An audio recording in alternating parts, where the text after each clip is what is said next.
Hello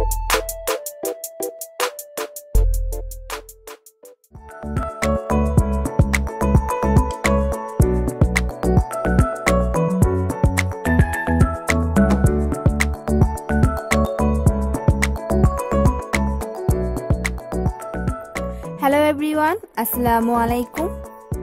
easy art and cooking স্টুডিওর আরেকটি পর্ব দেখার জন্য আপনাদের সবাইকে স্বাগতম। আজকে আমি তৈরি করে দেখাবো মজাদার মালপোয়া পিঠা। এই পিঠাটা খেতে যেমন মজার, তেমন বানানোটাও খুব সহজ। তবে আর কথা না বাড়িয়ে পিঠা তৈরি করার প্রসেসটা দেখে নিই। পিঠা তৈরি করার জন্য আমি একটি বোল নিয়ে এর মধ্যে দিয়ে দিচ্ছি 3 কাপ পরিমাণ ময়দা।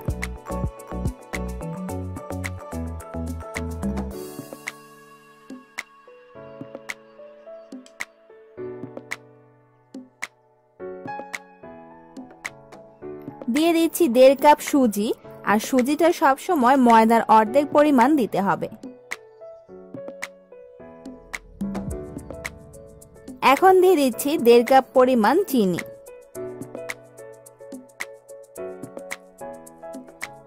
এবং 1 চা চামচ পরিমাণ লবণ। এখন একটি হ্যান্ড হুইস্ক দিয়ে সবগুলো উপকরণকে ভালোভাবে নেড়ে চেড়ে মিশিয়ে নিচ্ছি।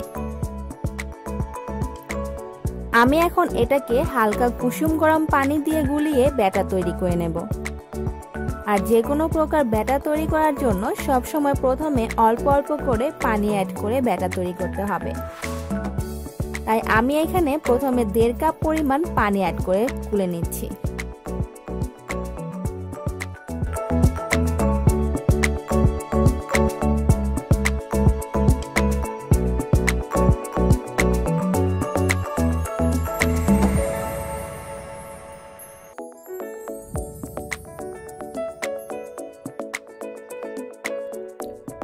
এখন আবার এর মধ্যে 1 কাপ পরিমাণ পানি অ্যাড করছি।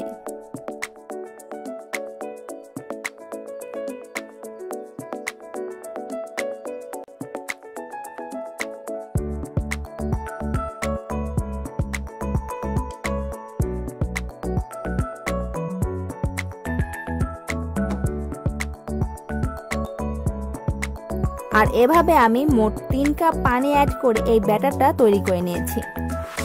দেখুন মালপোয়ার ব্যাটারটা এখন পারফেক্ট আছে। এখন আমি এটাকে ঢেকে রেস্টে রেখে দেব 20 মিনিটের জন্য।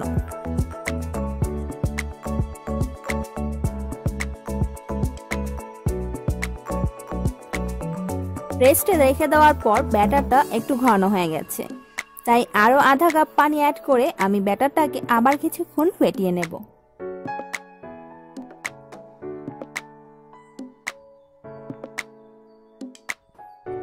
আর এই পিঠার ব্যাটারটাকে খুব ভালোভাবে কয়েকবার ফেটিয়ে নিতে হবে, এতে করে পিঠাগুলো খুব সুন্দরভাবে ফুলবে। পিঠার ব্যাটারটা খুব ভালোভাবে ফেটানো হয়ে গেছে। এখন আমি পিঠাগুলো তৈরি করে নেব।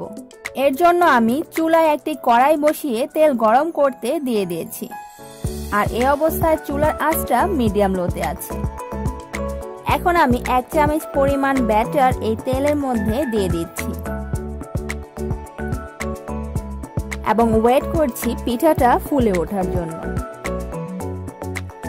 পিঠাটা বেশ ফুলে উঠেছে। এখন আমি পিঠাটাকে দুপাশ থেকেই গোল্ডেন ব্রাউন করে ভেজে তুলব। তাই চুলার আঁচটা মিডিয়াম হাই করে দিচ্ছি। পিঠাটির এক সাইড থেকে হয়ে এসেছে, তাই উল্টে দিচ্ছি অন্য সাইড থেকেও গোল্ডেন করে ভেজে নেওয়ার জন্য। আমার পিঠাটা ভাজা হয়ে গেছে।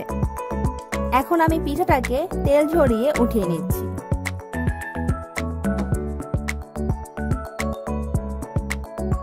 আমি আবার 1 চামচ ব্যাটার তেলের মধ্যে দিয়ে দিচ্ছি এবং আরেকটি পিঠা তৈরি করে নিচ্ছি। এভাবে আমি সবগুলো পিঠা তৈরি করে নেব। আর খেয়াল রাখতে হবে যে প্রতিবার পিঠার ব্যাটারটা তেলের মধ্যে দেওয়ার সময় চুলার আঁচটা একটু কমিয়ে নিতে হবে, কারণ অতিরিক্ত গরম তেলের মধ্যে ব্যাটারটা ছাড়লে ব্যাটারটা চারদিকে ছড়িয়ে যাবে এবং পিঠাটা নষ্ট হয়ে যাবে আর এরকম ফুলকো হবে না। আর গরম অবস্থায় পিঠাটা কিন্তু খুব ক্রিস্পি হবে, কিন্তু এর জন্য ভয়ের কিছু নেই, কিছুক্ষণ পর আবার নরম হয়ে যাবে। দেখুন আমার সবগুলো পিঠাই বানানো হয়ে গেছে। আশা করি আপনাদের কাছে আমার আজকের রেসিপিটা ভালো লাগবে। ভালো লাগলে অবশ্যই বাসায় বানাবেন আর আমার এই ভিডিওটা আপনার ফ্যামিলি এন্ড ফ্রেন্ডসের সাথে শেয়ার করবেন এবং এই ধরনের আর নতুন নতুন ভিডিও পেতে আমার চ্যানেলটি সাবস্ক্রাইব করে নেবেন। আজকে তবে এখানেই বিদায় নিচ্ছি। সবাই ভালো থাকবেন, ধন্যবাদ। যদি আপনারা আমার ইউটিউব চ্যানেলটি এখনো সাবস্ক্রাইব করে না থাকেন তবে এই বাটনটিতে ক্লিক করে এখনই সাবস্ক্রাইব করে নিন।